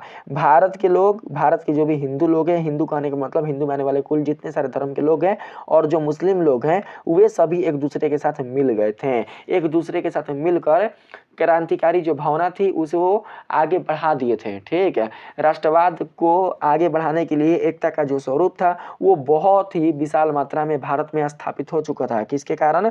तो हिंदू मुसलमान एक होने के कारण। ठीक है, इसीलिए कहते हैं कि कभी भी अपने देश में जाति के नाम पर, धर्म के नाम पर और साथ ही साथ बाबू रहन सहन और संस्कृति के नाम पर हमें कभी भी अपने देश के लोगों में मतभेद नहीं करना चाहिए। कभी भी अपने देश के लोगों में ऊंच नीच का जो भेद है वो नहीं करना चाहिए। एक दूसरे के साथ मिलजुल कर रहना चाहिए ताकि कोई भी अगला देश हमारे देश पर कब्जा ना कर सके, हमारे देश को तोड़ ना सके, हमारे देश को बिल्कुल भी बर्बाद ना कर सके। अन्यथा दोस्तों हम लोग बिल्कुल भी अपने देश के नहीं रह पाएंगे। ठीक है, चलिए यहाँ पर अगले प्रश्न पर आते हैं। इसमें कहा गया है लखनऊ समझौते के कारण क्या हुआ? लखनऊ समझौते के कारण क्या हुआ? तो हिंदू मुस्लिम एकता मजबूत हुई। हिंदू और मुस्लिम जो भी नागरिक थे वे एक दूसरे के साथ मिलजुल कर एकता के स्वरूप को भारत में स्थापित कर दिए थे। ठीक है, हिंदू मुस्लिम से बनने वाला जो संगठन था वो भारत में दिखाई दे रहा था। कब? जब लखनऊ समझौता 1916 में हुआ था तब। अगले प्रश्न पर आए थे, लेकिन यह एकता टूट जाता है बाबू। आगे यह एकता टूट जाता है कब? जब महात्मा गांधी को ब्रिटिश सरकार के द्वारा गिरफ्तार कर लिया जाता है तब। अगले प्रश्न में पूछा गया है सिडनी रॉलेट की अध्यक्षता में नियुक्त समिति की अनुशंसा पर क्रांतिकारी एवं अराजकता अधिनियम को केंद्रीय विधान परिषद में कब पारित किया गया? सिडनी रॉलेट की अध्यक्षता। ठीक है, याद रखेंगे बाबू, अध्यक्ष का नाम क्या है? Sydney Rowlatt. सिडनी रॉलेट, अध्यक्ष का नाम है सिडनी रॉलेट। सिडनी रॉलेट की अध्यक्षता में नियुक्त समिति की अनुशंसा पर क्रांतिकारी एवं अराजकता अधिनियम को केंद्रीय विधान परिषद में कब पारित किया गया? तो सही आंसर 117 का बाबू होगा हमारा ऑप्शन नंबर बी, 21 मार्च 1919 को। कब? 21 मार्च 1919 ईस्वी को ही पारित किया गया था। अगला प्रश्न है गांधी जी ने सत्याग्रह की शुरुआत किस कानून के विरोध में की? गांधी जी ने सत्याग्रह की शुरुआत रॉलेट एक्ट कानून के विरोध में की थी। तो 118 का हमारा सही answer Babu option number A होगा। 119 नंबर सवाल में कहा गया है दक्षिण अफ्रीका से महात्मा गांधी कब लौटे थे? दक्षिण अफ्रीका से भारत में महात्मा गांधी लौटे थे बाबू कब? तो जनवरी 1915 ईस्वी में। ठीक है, जनवरी माह के 1915 ईस्वी में ही दक्षिण अफ्रीका से महात्मा गांधी लौटे थे। तो 119 का सही आंसर हमारा हो जाएगा ऑप्शन नंबर बाबू यहाँ पर सी। याद रखेंगे सी होगा 119 का। अगले प्रश्न पर आते हैं। इसमें पूछा गया है रॉलेट एक्ट समिति का अध्यक्ष कौन था? रॉलेट एक्ट समिति के जो अध्यक्ष थे उनका नाम था सिडनी रॉलेट। मैंने बताया ना अभी आप लोगों को बाबू, अभी ऊपर मैंने बताया ना सिडनी रॉलेट की अध्यक्ष था, देख सकते हैं बाबू आप लोग, है ना, सिडनी रॉलेट की अध्यक्ष था। ये जो अध्यक्ष है ना उनका नाम ही है सिडनी रॉलेट, इसलिए इस एक्ट का नाम पड़ गया था रॉलेट एक्ट, क्योंकि इस एक्ट को पारित करने वाले, इस एक्ट को बाबू मान्य करने वाले सिडनी रॉलेट ही थे, इसलिए इसे रॉलेट एक्ट के नाम से जाना जाता है। अगला जो प्रश्न है इसमें पूछा गया है, ये तो मैंने बता दिया आप लोगों को, 120 का सही आंसर मैंने आप लोगों को बता दिया है। अगले प्रश्न पर आते हैं। तो इसमें बाबू पूछा गया है रॉलेट एक्ट का मुख्य उद्देश्य क्या था? रॉलेट एक्ट का मुख्य उद्देश्य क्या था जी? तो सही आंसर हो जाएगा बाबू भारतीय क्रांतिकारियों को दबाना। नहीं जी, ये नहीं होगा, हाँ यही होगा, यही होगा बाबू। रॉलेट एक्ट का मुख्य उद्देश्य था भारतीय क्रांतिकारियों को दबाना, जिसके अंदर भी जिसके अंदर भी देश के प्रति अगर अपने देश के लिए अगर क्रांति की भावना अगर उत्पन्न होती है तो उसे बस उठाकर जेल में बंद कर दो। कोई भी अगर स्वराज की मांग कर रहा है, कोई भी अगर स्वराज की मांग कर रहा है, अगर कोई भी ब्रिटिश शासन के खिलाफ आवाज उठा रहा है, अगर ब्रिटिश शासन के कार्य के विरुद्ध कोई भी अगर विरोध कर रहा है तो बस उसे बिना किसी प्रूफ के, बिना किसी साक्ष्य के, बिना किसी वारंट के उठाकर जेल में बंद कर दो और उसके खिलाफ कोई मुकदमा भी न्यायालय में नहीं चलाओ। यही इस एक्ट का बाबू उद्देश्य था। तो आप ही बताइए बाबू, जब यह एक्ट हमारे भारत देश में लागू हो जाएगा तो हमारे भारत देश के सारे जितने सारे बाबू भारतीय लोग हैं उन सभी लोगों को ही जो ब्रिटिश सरकार है वो उठाकर जेल में बंद कर देता। जब सारे के सारे हमारे भारत देश के लोग जेल में बंद हो जाते हैं तो हमारे भारत देश को इन सरकारों से, ब्रिटिश सरकार के जो शासन है उनसे कौन मुक्त कराता बताइए। ब्रिटिश सरकार का जो असहनीय शासन है, जो उत्पीड़न वाला बाबू शासन है, उनसे हमें मुक्त कौन कराता। आज अगर हम आज़ाद हैं, आज अगर हम बाबू स्वतंत्र हैं तो अपने स्वतंत्रता सेनानियों के द्वारा ही, उनके बलिदान के द्वारा ही, उनके बलिदान के कारण ही आज हम बाबू स्वतंत्र हैं और अपने देश में स्वतंत्र रूप से हम हर एक चीज़ पर अपना अधिकार जमा सकते हैं जो कि एक तरीके से सामुदायिक हो, जो कि एक तरीके से पूरे देश के लिए हो। पूरे देश के लिए जिन अधिकारों पर बाबू पूरे देश के लोगों का अधिकार होता है उन पर हम अधिकार जमा सकते हैं। लेकिन अगर ब्रिटिश सरकार का शासन होता तो हमारी ज़िंदगी ऐसी बिल्कुल भी नहीं होती। हमें पहनने के लिए, हमें सोने के लिए, माने हर एक काम के लिए ही ब्रिटिश सरकार के नियमों से चलना पड़ता। ब्रिटिश सरकार जो भी नियम बनाता उसके अनुसार ही हमें चलना होता, हम जैसे भारतीय लोगों को आज चलना होता। तो जो भी हमारे भारत के स्वतंत्रता सेनानी हैं, जो भी महापुरुष हैं, जो भी बाबू योद्धा हैं, उन्हें हमें कभी भी भूलना नहीं चाहिए क्योंकि इन योद्धाओं के कारण ही, इन महापुरुषों और स्वतंत्रता सेनानियों के द्वारा ही आज हमारा भारत देश इन मुगलों से, इन अंग्रेजों से आज़ाद हो पाया है, अन्यथा आज़ाद नहीं होता। ठीक है, इसीलिए इस देश को ईश्वर की भूमि कहा जाता है, इस देश को देवभूमि कहा जाता है, इस देश को बाबू नारी शक्ति वाला भूमि भी कहा जाता है क्योंकि युद्ध में पुरुषों ने अगर योगदान दिया है तो पुरुषों के साथ साथ नारियों ने भी योगदान दिया है। ठीक है, इसलिए भारत देश का स्थान बाबू पूरे विश्व में सर्वोत्तम होता है। भारत देश की संस्कृति को पूरे देश में, भारत देश की संस्कृति को देश नहीं पूरे विदेश में, पूरे बाबू विश्व में ही सर्वश्रेष्ठ माना जाता है। चलिए अगले प्रश्न पर बढ़ते हैं बाबू। इसमें कहा गया है गांधी जी ने किस स्थान पर पहला सत्याग्रह किया। तो सही आंसर होगा चंपारण ना, याद रखेंगे। चंपारण स्थान पर ही गांधी जी ने अपना पहला सत्याग्रह शुरू किया था। तो सही आंसर ऑप्शन नंबर ए होगा। किसके लिए? तो किसानों के लिए। ठीक है, किसके खिलाफ? तो अंग्रेजों के खिलाफ।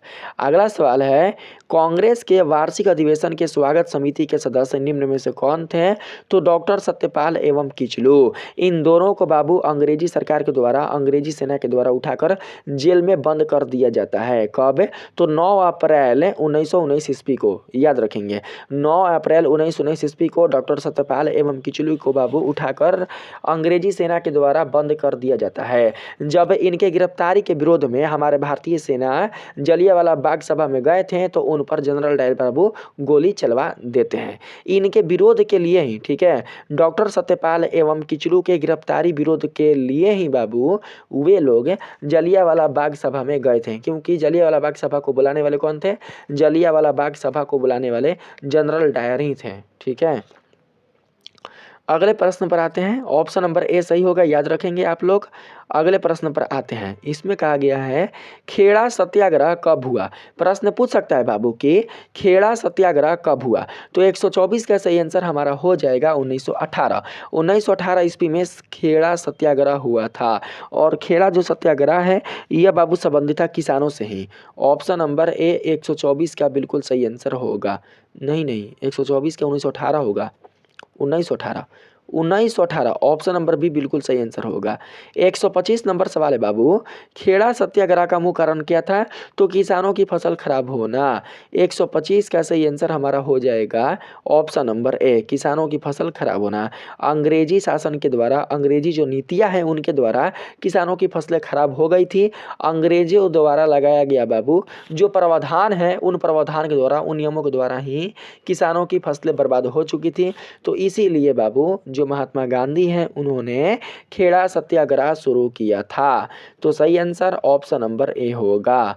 अगला प्रश्न है 126 नंबर में, दो स्थानीय नेताओं डॉक्टर सत्यपाल एवं किचलू को कब गिरफ्तार कर लिया गया था? तो मैंने आप लोगों को अभी बताया 9 अप्रैल 1919 ईस्वी में। ठीक है, 9 अप्रैल सन 1919 ईस्वी को ही बाबू दो स्थानीय नेताओं डॉक्टर सत्यपाल एवं किचलू को गिरफ्तार कर लिया गया था। अगले प्रश्न पर बाबू बढ़ते हैं। इसमें पूछा गया है आप लोगों से, रॉलेट एक्ट को किस नाम से भी जाना जाता है? रॉलेट एक्ट को बाबू काला कानून के नाम से जाना जाता है, याद रखेंगे। रॉलेट एक्ट को किस नाम से जाना जाता है? तो काला कानून। काला कानून ही रॉलेट एक्ट के द्वारा बाबू जाना जाता है। तो ऑप्शन नंबर ए बिल्कुल सही आंसर होगा। ठीक है, प्रश्न आता है पूछ देगा, ऐसा भी पूछ सकता है, काला कानून को निम्न में से काला कानून निम्न में से किसे कहा जाता है? काला कानून निम्न में से किस एक्ट को कहा जाता है? तो आप लोग रॉलेट एक्ट बताना। ठीक है, चलिए 128 नंबर के सवाल में आते हैं। इसमें पूछा गया है बाबू, रॉलेट एक्ट के अंतर्गत किस प्रकार का विशेष न्यायालय बनाया गया था? बाबू रॉलेट एक्ट के अंतर्गत जिस प्रकार का विशेष न्यायालय बनाया गया था, उस विशेष न्यायालय में हम लोग बिल्कुल भी कोई भी अपील नहीं कर सकते थे। वहाँ पर जो भी जज निर्णय लेगा, वो न्यायालय के जो भी बाबू न्यायाधीश होंगे, वो जो भी निर्णय लेंगे उस निर्णय के खिलाफ कोई भी भारतीय आवाज़ नहीं उठा सकते थे, कोई भी बाबू ऑब्जेक्शन नहीं कर सकते थे। तो यहाँ पर सही आंसर होगा ऑप्शन नंबर ए, याद रखेंगे। रॉलेट एक्ट के अंतर्गत किस प्रकार का विशेष न्यायालय बनाया गया था? तो बाबू उस न्यायालय में कोई अपील नहीं की जा सकती थी, कोई भी सुनवाई नहीं की जा सकती थी, याद रखेंगे। ठीक है, यहाँ पर ऑप्शन नंबर ए में है कि जहाँ अपील की जा सकती थी, तो नहीं, ये नहीं होगा, ये वाला होगा बाबू ना। जहाँ निर्णय के विरुद्ध कोई भी अगर निर्णय लेता ना, अंग्रेजी शासक द्वारा बाबू नियुक्त, अंग्रेजी शासक द्वारा नियुक्त जो न्यायालय के न्यायाधीश होंगे, वो जो भी भारत के लोगों के प्रति निर्णय लेंगे, भारतीय लोगों के प्रति जो भी वो निर्णय लेते हैं, उनके विरुद्ध कोई भी अपील नहीं की जा सकती थी। किसके द्वारा? तो भारतीय लोगों के द्वारा। ठीक है, ऑप्शन नंबर सी सही आंसर होगा। अगला प्रश्न है, रॉलेट एक्ट का विरोध करने के लिए गांधी जी ने किसका गठन किया? रॉलेट एक्ट का विरोध करने के लिए गांधी जी ने बाबू गठन किया था सत्याग्रह सभा का। किसका? सत्याग्रह सभा का। सही आंसर ऑप्शन नंबर बी होगा। 130 नंबर सवाल में अगर आए तो इसमें पूछा गया है 6 अप्रैल 1919 को किसके विरोध में देशव्यापी हड़ताल की गई? 6 अप्रैल 1919 ईस्वी को किसके विरोध में देशव्यापी कहने का मतलब पूरे भारत देश में ही हड़ताल की गई थी। तो सही आंसर होगा हमारा जलियांवाला बाग हत्याकांड। नो, जलियांवाला बाग हत्याकांड नहीं होगा, यहाँ पर सही आंसर होगा रॉलेट एक्ट। ठीक है, रॉलेट एक्ट के विरोध में ही देशव्यापी हड़ताल 6 अप्रैल 1919 ईस्वी में की गई थी। और बाद में बाबू 9 अप्रैल 1919 ईस्वी को डॉक्टर सत्यपाल एवं किचलू को ब्रिटिश सेना के द्वारा गिरफ्तार कर लिया जाता है। और इनके गिरफ्तारी के विरोध में ही जब हमारे भारत के क्रांतिकारी आवाज़ उठाते हैं तो उन्हें जलियांवाला बाग में बाबू बुलाया जाता है। किस रूप में? तो एक सभा के रूप में। ठीक है, एक सभा नियुक्त किया जाता है और उसी सभा में भारत के बहुत सारे लोगों को बुलाया जाता है। और यह तो एक षड्यंत्र था, आप सभी को ही पता है कि यह एक षड्यंत्र था बाबू। षड्यंत्र करके सभा में बुलाया जाता है और सभा में भारतीय लोगों को बुलाकर बिना किसी चेतावनी के उनके ऊपर गोलियां बरसा दी जाती है, जिसके कारण बहुत सारे लोग अपने जान गंवा देते हैं। कौन? तो भारतीय लोग। 131 नंबर सवाल में है, जलियांवाला बाग हत्याकांड कब हुआ? 13 अप्रैल 1919। याद रखेंगे बाबू, 13 अप्रैल 1919 ईस्वी को ही जलियांवाला बाग हत्याकांड हुआ था। अगले नंबर सवाल पर आते हैं। सब समझ में आ रहा है ना? जलियांवाला बाग हत्याकांड 13 अप्रैल 1919 ईस्वी को हुआ था। 9 अप्रैल 1919 ईस्वी को डॉक्टर सत्यपाल एवं किचलू गिरफ्तार हुए थे।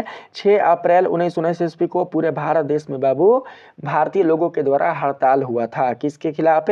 तो रॉलेट एक्ट के खिलाफ। ठीक है, 132 नंबर के सवाल में आए तो इसमें पूछा गया है जलियांवाला बाग हत्याकांड कहाँ हुआ था? तो अमृतसर, पंजाब के अमृतसर शहर में ही जलियांवाला बाग हत्याकांड हुआ था। तो राइट आंसर हमारा ऑप्शन ऑप्शन नंबर बी होगा।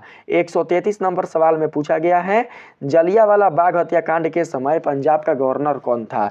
जलियांवाला बाग हत्याकांड के समय पंजाब के जो गवर्नर थे उनका नाम था बाबू माइकल ओ डायर। क्या था? Michael O'Dwyer. सही आंसर होगा ऑप्शन नंबर सी, याद रखेंगे। नेक्स्ट प्रश्न है, जलियांवाला बाग में सभा क्यों बुलाई गई थी। रॉलेट एक्ट के विरोध में। रॉलेट एक्ट के विरोध में जलियांवाला बाग में सभा बुलाई गई थी। किसके द्वारा? तो अंग्रेजी सरकार के द्वारा। ठीक है, और अंग्रेजी सरकार ने उसमें क्या रचा? तो षड्यंत्र। सही आंसर ऑप्शन नंबर ए होगा 134 का। 135 नंबर सवाल है, जलियांवाला बाग हत्याकांड के दौरान फायरिंग का आदेश किसने दिया। तो जनरल डायर ने। जनरल डायर ने ही फायरिंग करने का आदेश दिया था, जिसके कारण हमारे देश के, हमारे भारत देश के हजारों बेगुनाह लोगों की जान चली गई थी। हजारों निर्दोष लोगों ने अपना जान गंवा दिया था। तो 135 का सही आंसर हमारा ऑप्शन नंबर बाबू हो जाएगा बी ना, याद रखेंगे। 136 नंबर सवाल है, जलियांवाला बाग हत्याकांड के विरोध में किसने नाइट की उपाधि लौटा दी थी। नाइट की उपाधि बाबू किस महान क्रांतिकारी ने जलियांवाला बाग हत्याकांड के विरोध में लौटा दी थी। तो सही आंसर होगा हमारा रविंद्रनाथ टैगोर। रविंद्रनाथ टैगोर ने ही नाइट की उपाधि लौटा दी थी। सही आंसर ऑप्शन नंबर सी होगा। अगला प्रश्न है, जलियांवाला बाग हत्याकांड के बाद ब्रिटिश सरकार ने किस आयोग का गठन किया। जलियांवाला बाग हत्याकांड के बाद ब्रिटिश सरकार ने बाबू साइमन कमीशन आयोग का गठन किया था। किसका? तो साइमन कमीशन का। 137 का सही आंसर हमारा हो जाएगा साइमन कमीशन नहीं बाबू, हंटर आयोग। हंटर आयोग का, याद रखेंगे, हंटर आयोग। ठीक है, हंटर आयोग को ही मार्शल लॉ के नाम से भी जाना जाता है। ऑप्शन नंबर बी बिल्कुल सही आंसर होगा, हंटर आयोग। अगला प्रश्न है, हंटर आयोग की रिपोर्ट पर गांधी जी ने क्या प्रतिक्रिया दी। हंटर आयोग की जो रिपोर्ट है, जो सूचना है, उस पर गांधी जी ने क्या प्रतिक्रिया दी थी। 138 का सही आंसर हो जाएगा बाबू, असहयोग आंदोलन शुरू करने का फैसला किया था। किसने? गांधी जी ने। गांधी जी ने असहयोग आंदोलन शुरू किया था। किसके लिए? तो हंटर आयोग के रिपोर्ट के लिए। ठीक है, तो सही आंसर ऑप्शन नंबर सी होगा। नेक्स्ट प्रश्न है, जलियांवाला बाग हत्याकांड के प्रतिरोध में किसने ब्रिटिश सरकार से इस्तीफा दिया था। आप लोग बताएंगे बाबू कि जलियांवाला बाग हत्याकांड के बाद, जलियांवाला बाग हत्याकांड के प्रतिरोध में, उसके विरोध में, गुस्से में, क्रोध में किसने ब्रिटिश सरकार को इस्तीफा दे दिया था। तो सही आंसर 139 का हमारा हो जाएगा CR दास। किसने? CR Das. Option number A बिल्कुल सही आंसर होगा। 140 नंबर के सवाल में आप लोगों से पूछा गया है, जलियांवाला बाग हत्याकांड के प्रतिशोध में उधम सिंह ने किसे गोली मारी थी। तो जनरल डायर को, याद रखेंगे। ठीक है, जनरल डायर को गोली मारने वाला अगर कोई थे तो वो थे उधम सिंह। उधम सिंह ने बाबू जनरल डायर को गोली मारी थी। ठीक है, आप लोग याद रखेंगे, शेर का भी शेर होता है, शेर का भी सावा शेर होता है। इस भारतीय ने, इस महान भारतीय ने ही बाबू, इस महापुरुष ने ही जनरल डायर को गोली मारी थी। 140 का सही आंसर हमारा हो जाएगा ऑप्शन नंबर बाबू यहाँ पर बी, माइकल ओ डायर को बाबू, माइकल ओ डायर को गोली मारा था। 140 का सही आंसर होगा ऑप्शन नंबर बाबू हमारा 140 का हो जाएगा Michael O'Dwyer. General Dyer को नहीं होगा, माइकल ओ डायर को, इसको गोली मारी थी ना। ऑप्शन नंबर बी होगा, हमने गलत बताया था। ऑप्शन नंबर बी होगा, आप लोग भी देख लेना। उधम सिंह ने इसी को गोली मारा था। अगला प्रश्न है, जलियांवाला बाग हत्याकांड में कितने लोग मारे गए थे। तो 1000। 1000 से भी अधिक लोग, 1000 से भी अधिक भारतीय लोगों की जान गई थी जलियांवाला बाग हत्याकांड में। तो right answer option number B होगा, याद रखेंगे बाबू। ठीक, चलिए नेक्स्ट प्रश्न पर आते हैं। इसमें पूछा गया है, जलियांवाला बाग हत्याकांड के बाद किसने अपनी कविता चित्रा में इसका वर्णन किया था। जलियांवाला बाग हत्याकांड के बाद बाबू ऐसे कौन है जिन्होंने अपनी कविता में चित्रा, कविता का नाम है उनका चित्रा, उनके कविता का नाम क्या है? चित्रा। चित्रा में इस कांड का वर्णन किया था, जलियांवाला बाग हत्याकांड का वर्णन किया था। तो सही आंसर 142 का हमारा हो जाएगा रविंद्रनाथ टैगोर। रविंद्रनाथ टैगोर ने अपने कविता चित्रा में बाबू इस हत्याकांड का वर्णन किया था। अगला प्रश्न है, जलियांवाला बाग हत्याकांड के समय भारतीय राष्ट्रीय कांग्रेस के अध्यक्ष कौन थे? जलियांवाला बाग हत्याकांड के समय भारतीय राष्ट्रीय कांग्रेस के जो अध्यक्ष थे उनका नाम था CR दास। क्या नाम था? CR दास, जिन्होंने बाबू त्याग पत्र दे दिया था बाद में। जलियांवाला बाग हत्याकांड के बाद उन्होंने त्याग पत्र दे दिया था। किसने? तो CR दास ने। 144 नंबर सवाल में कहा गया है, जलियांवाला बाग हत्याकांड के विरोध में महात्मा गांधी ने कौन सी उपाधि त्याग दी थी? हई तो बुढ़वा खाली आंदोलन शुरू करने में त्यागने ही में था। बताएंगे बाबू कि जलियांवाला बाग हत्याकांड के विरोध में महात्मा गांधी ने कौन सी उपाधि त्याग दी थी? तो सही आंसर होगा कैसर ए हिंद की। कैसर ए हिंद की उपाधि त्याग दी थी। ऑप्शन नंबर डी सही आंसर होगा। अगला प्रश्न है, खिलाफत आंदोलन किसके नेतृत्व में चला?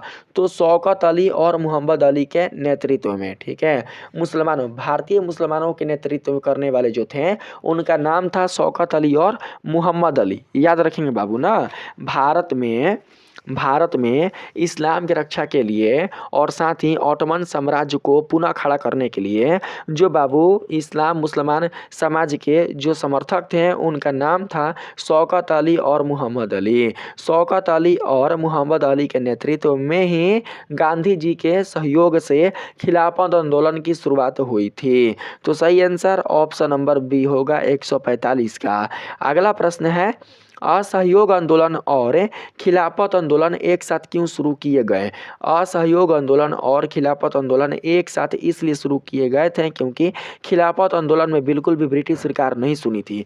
खिलाफत आंदोलन में भारतीय लोगों की, भारतीय मुसलमानों की जो मांग थी, जो उनका बाबू चाह था, जो उनका रिक्वेस्ट था ब्रिटिश सरकार से जो मांगे थी, जो रिक्वेस्ट था, वो जब पूरा नहीं हो पाया था ब्रिटिश सरकार के द्वारा, तो उसके बाद गांधी जी ने असहयोग आंदोलन की शुरुआत की थी। तो सही आंसर यहाँ पर होगा, दोनों का उद्देश्य ब्रिटिश शासन के खिलाफ संघर्ष था। दोनों का, किसका? तो असहयोग आंदोलन और खिलाफत आंदोलन। असहयोग आंदोलन और खिलाफत आंदोलन का बाबू ये जो उद्देश्य था वो था क्या? तो ब्रिटिश शासन के खिलाफ संघर्ष, ब्रिटिश शासन का अंत, उसका बहिष्कार। तो राइट आंसर 146 का ऑप्शन नंबर ए होगा। 147 नंबर के सवाल में अगर आए बाबू, यहाँ पर गांधी जी के आग्रह पर मुस्लिम समर्थन प्राप्त, देखिए यहाँ पर तीनों होगा। दोनों का उद्देश्य ब्रिटिश शासन के खिलाफ संघर्ष था, ये भी होगा। गांधी जी के आग्रह पर, ये भी होगा। इस गांधी जी के आग्रह पर भी शुरू किया गया था असहयोग आंदोलन और खिलाफत आंदोलन। और अगला जो है ऑप्शन, इसमें कहा गया है मुस्लिम समर्थन प्राप्त करने के लिए। मुस्लिम समर्थन प्राप्त करने के लिए भी किया गया था। गांधी सोच रहा था कि अगर हम खिलाफत आंदोलन शुरू करते हैं इस्लामों के लिए, ठीक है, इस्लाम धर्म से संबंधित कुल जितने सारे मुसलमान नागरिक हैं उन नागरिकों के समर्थन में अगर हम लोग खिलाफत आंदोलन शुरू करते हैं तो हमें मुसलमान समाज से सहायता मिलेगी, हमें इस्लामिक क्षेत्र से काफ़ी हेल्प मिलेगा, जो हमें ब्रिटिश सरकार को बाहर निकालने में, ब्रिटिश सरकार से लड़ने में काफ़ी मजबूती प्रदान करेगा। ऐसा किनका मानना था? तो महात्मा गांधी का। महात्मा गांधी बाबू यहाँ पर सोचे कि जब हमारे भारत देश के मुसलमान हमारा साथ दे देंगे, हमारा भारत देश के जब मुसलमान के लोग, हमारे भारत देश के इस्लामिक लोग जब हम सभी हिंदू भाइयों का समर्थन करने लग जाएंगे तो हमारा जो संगठन है वो और भी ज़्यादा मजबूत हो जाएगा, हमारा जो क्रांतिकारी भावना है वो और भी प्रबल हो जाएगी। लेकिन इसके लिए हमें सबसे पहले क्या करना होगा? महात्मा गांधी का सोच था ऐसा। महात्मा गांधी ने कहा था कि इसके लिए हमें सबसे पहले जो हमारे भारत के मुसलमान हैं उनका समर्थन करना होगा, वो अकेले हैं, हमें उनका साथ देना होगा। तो बाबू महात्मा गांधी ने मुसलमान भाइयों का साथ दिया था, उन्होंने खिलाफत आंदोलन शुरुआत किया था, ठीक है, जिससे इस्लाम और हिंदू धर्म ये दोनों एक दूसरे के साथ जुड़कर एक मजबूत संगठन का निर्माण कर लिए थे भारत में, ठीक है। चलिए अगले प्रश्न पर आते हैं। यहाँ पर ऑप्शन नंबर डी करेक्ट होगा। 147 नंबर सवाल है, जलियांवाला बाग हत्याकांड का आदेश किस ब्रिटिश अधिकारी ने दिया था? जलियांवाला बाग हत्याकांड का आदेश जो है वो देने वाले कौन थे? तो देने वाले थे जनरल डायर। जनरल डायर ने ही बाबू गोलियां चलाने की आदेश दी थी। तो सही आंसर ऑप्शन नंबर ए होगा, याद रखेंगे। 148 नंबर सवाल में पूछा गया है, किस घटना के विरोध में कांग्रेस के पूर्व अध्यक्ष शंकरन नायर ने वायसराय की कार्यकारिणी से इस्तीफा दिया था? तो जलियांवाला बाग हत्याकांड के घटना वाले विरोध में, ठीक ना, जलियांवाला बाग हत्याकांड के विरोध में ही कांग्रेस के जो पूर्व अध्यक्ष शंकरन नायर हैं उन्होंने वायसराय की कार्यकारिणी से इस्तीफा दे दिया था। तो सही आंसर ऑप्शन नंबर बाबू यहाँ पर बी होगा। ठीक है, अगला प्रश्न है महात्मा गांधी ने कैसर ए हिंद की उपाधि क्यों लौटाई? तो बाबू जलियांवाला बाग हत्याकांड के विरोध में, जलियांवाला बाग हत्याकांड के विरोध में ही महात्मा गांधी ने कैसर ए हिंद की उपाधि लौटा दी थी ब्रिटिश सरकार को। अगला प्रश्न है खिलाफत आंदोलन किससे संबंधित था? तो तुर्की के खलीफा को अधिकार दिलाने से, तुर्की के जो खलीफा थे ऑटोमन, उनके अधिकार को दिलाने से ही खिलाफत आंदोलन शुरू हुआ था, वो संबंधित था। तो सही आंसर यहाँ पर ऑप्शन नंबर ए 150 का होगा, याद रखेंगे। अगला प्रश्न है खिलाफत आंदोलन की शुरुआत किस वर्ष हुई?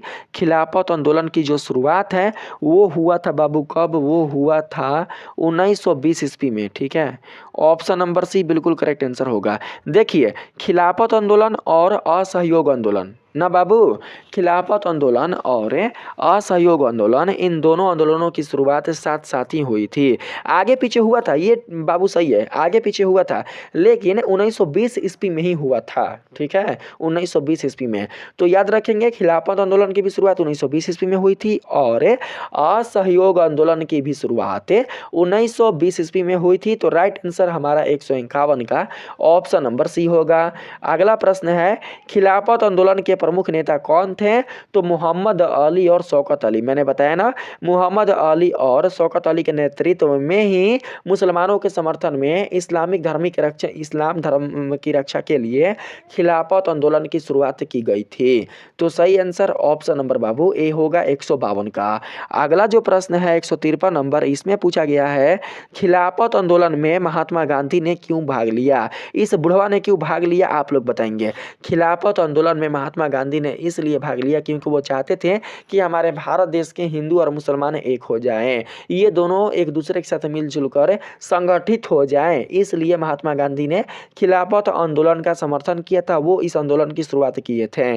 तो सही आंसर हो जाएगा बाबू ऑप्शन नंबर ए। यह आंदोलन हिंदू मुस्लिम एकता का अवसर था, यह असहयोग आंदोलन का हिस्सा था। बाबू ऑप्शन नंबर बी भी सही होगा, यह असहयोग आंदोलन का हिस्सा भी था, यह भारत की स्वतंत्रता से जुड़ा भी था। बाबू जब भारतीय मुसलमान भारतीय हिंदू का समर्थन करेंगे, जितने भी भारतीय हिंदू लोग हैं उनका अगर साथ देंगे, तो बाबू हमारे भारत में जब एकता बहुत ही ज़्यादा बढ़ जाएगी मुसलमान और हिंदू के एक होने से, तो ब्रिटिश को हराने में काफ़ी सरलता होगी, ब्रिटिश सरकार के सत्ता को ख़त्म करने में काफ़ी मदद मिलेगी। तो इसके लिए भी खिलाफत आंदोलन महात्मा गांधी ने शुरू किया था, उसमें भाग लिया था। तो तीनों ही सही होंगे, यह भारत की स्वतंत्रता से जुड़ा था, तीनों होगा बाबू। Right answer option number D होगा, याद रखेंगे ना। अगला जो प्रश्न है इसमें पूछा गया है भारतीय राष्ट्रीय कांग्रेस ने खिलाफत आंदोलन का समर्थन कब किया? भारतीय राष्ट्रीय कांग्रेस ने खिलाफत आंदोलन का जो समर्थन है वो किया था बाबू 1919 ईस्वी में। राइट आंसर हमारा ऑप्शन नंबर सी होगा, 154 का right answer option number C होगा। सन 1919 ईस्वी में ही जो भारतीय राष्ट्रीय कांग्रेस है उन्होंने खिलाफत आंदोलन का समर्थन किया था। सही आंसर ऑप्शन नंबर सी होगा। नेक्स्ट प्रश्न है खिलाफत आंदोलन के दौरान भारत में खिलाफत दिवस कब मनाया जाता है? तो याद रखिएगा 17 अक्टूबर 1919 ईस्वी, हर वर्ष प्रत्येक वर्ष बाबू 17 अक्टूबर 1919 ईस्वी में ही खिलाफत आंदोलन के दौरान भारत में खिलाफत दिवस मनाया जाता है। तो सही आंसर क्या होगा? ऑप्शन नंबर बी 17 अक्टूबर 1919 ईस्वी। ठीक है, अगला प्रश्न है खिलाफत आंदोलन के दौरान अखिल भारतीय खिलाफत समिति के अध्यक्ष कौन बने? खिलाफत आंदोलन के दौरान अखिल भारतीय खिलाफत समिति के अध्यक्ष महात्मा गांधी बुढ़वा। ठीक है, 156 का सही आंसर होगा हमारा ऑप्शन नंबर बाबू ए महात्मा गांधी, माफ करिए तू बुढ़वा ना होगा। ठीक है, ऑप्शन नंबर ए बिल्कुल सही आंसर होगा। 157 नंबर सवाल में कहा गया है खिलाफत आंदोलन का प्रमुख उद्देश्य क्या था? खिलाफत आंदोलन का प्रमुख उद्देश्य था तुर्की के सम्राट ऑटोमन को उनके साम्राज्य को पुनः से वापस देना। ठीक है, तुर्की के जो खलीफा थे, जो सम्राट थे ऑटोमन, उनके साम्राज्य को पुनः से देना किसके द्वारा? तो ब्रिटिश सरकार के द्वारा, क्योंकि ब्रिटिश सरकार ने उनके साम्राज्य को छीन लिया था, उनके सत्ता को बाबू अपने कब्जे में कर लिया था। तो सही आंसर हो जाएगा ऑप्शन नंबर ए। जो तुर्की के सम्राट ओटोमन है उन्हें पुनः से तुर्की का सम्राट बनाना ही खिलाफत आंदोलन का प्रमुख उद्देश्य था। पुनः से इस्लाम की रक्षा करना ही ओटोमन के द्वारा खिलाफत आंदोलन का उद्देश्य था। तो right answer option number A होगा। तुर्की के सुल्तान को खलीफा के रूप में बनाए रखना, ऑप्शन नंबर ए। चलिए अगला प्रश्न है, खिलाफत आंदोलन को किस भारतीय राष्ट्रीय आंदोलन से जोड़ा गया? खिलाफत आंदोलन को बाबू असहयोग भारतीय राष्ट्रीय आंदोलन से जोड़ा गया था, लेकिन यह आंदोलन भी बाबू बाद में चलकर दब जाता है। इस आंदोलन को भी ब्रिटिश सरकार के जो दमनकारी नीतियां हैं उसके द्वारा दबा दिया जाता है और बाद में जो महात्मा गांधी हैं उन्हें जेल में उठाकर बंद कर दिया जाता है। तो सही आंसर ऑप्शन नंबर ए होगा। जब महात्मा गांधी को उठाकर जेल में बंद कर दिया जाता है असहयोग आंदोलन के बाद, तो बाबू उसके बाद हमारे भारत देश में हिंदू मुसलमान की जो एकता का भाव है वो टूट जाता है, क्योंकि जो भी मुसलमान लोग हैं, जो भी इस्लामिक धर्म से संबंधित मुसलमान भाई हैं, वो बाबू असंतुष्ट हो जाते हैं, वो नाराज हो जाते हैं। नाराज इसलिए हो जाते हैं क्योंकि उनकी जो मांग है वो पूरी नहीं हो पाती है। उनका जो उद्देश्य था, खिलाफत आंदोलन का जो उद्देश्य था, उस उद्देश्य की बिल्कुल भी पूर्ति नहीं हो पाती है। तो याद रखेंगे ऑप्शन नंबर ए। लेकिन एकता भंग हो जाता है, हिंदू मुस्लिम एकता असहयोग आंदोलन के बाद भंग हो जाता है, जिसके कारण हमारा भारत देश पुनः से बाबू कमजोर हो जाता है। किसके बाबू अपेक्षा? तो ब्रिटिश सरकार की अपेक्षा। ठीक है, अगला प्रश्न है, खिलाफत आंदोलन के अंत का प्रमुख कारण क्या था? खिलाफत आंदोलन का जो अंत है वो बाबू किस कारण से हुआ था? तो 159 का सही आंसर हो जाएगा तुर्की में कमाल आतुतर्क का उदय होने के कारण। तुर्की में कमाल आतुतर्क का जब उदय हुआ तो उसके कारण ही खिलाफत आंदोलन का अंत हुआ था। Option number A correct answer होगा। लास्ट प्रश्न है, खिलाफत आंदोलन कब समाप्त हुआ? लास्ट प्रश्न है बाबू, खिलाफत आंदोलन कब समाप्त हुआ? तो 160 का सही आंसर हमारा होगा 1924 ईस्वी। खिलाफत आंदोलन समाप्त हुआ था कब? तो 1924 ईस्वी में। तो सही आंसर हमारा ऑप्शन नंबर सी होगा। इस वीडियो में मैंने आप लोगों को 80 VVI ऑब्जेक्टिव प्रश्न बताया है। मुझे उम्मीद है कि आप लोगों को यह वीडियो बहुत ही अच्छा लगा होगा। बाबू एक ही बार में सारे प्रश्नों को बोलना पड़ता है, समझाते समझाते थोड़ा सा बाबू जो हमारा वाक्य है, हमारे मुख से बोलने वाली जो भाषा है वो थोड़ा सा लटपटा जा रहा है। शुद्ध भाषा में मैं आप लोगों को बता नहीं पा रहा हूँ। अगर मैं आप लोगों को शुद्ध भाषा में नहीं बता पा रहा हूँ, अगर आप लोगों को बिल्कुल भी अच्छे से नहीं समझ में आ रहा है, तो आप लोग ज़रूर से कमेंट में बताइएगा। आगे से मैं पूरा इसका ध्यान रखूँगा। आगे से मैं आप लोगों को और भी अच्छे से समझाने का प्रयास करूँगा। ठीक है, वीडियो अगर अच्छा लगा है तो आप लोग वीडियो को एक लाइक ज़रूर से कीजिएगा। चैनल पर नए हो तो चैनल को बेल आइकन के साथ सब्सक्राइब करना बिल्कुल भी नहीं भूलिएगा। मिलते हैं बाबू फिर से एक पार्ट 3 वाले नए वीडियो के साथ, तब तक के लिए धन्यवाद।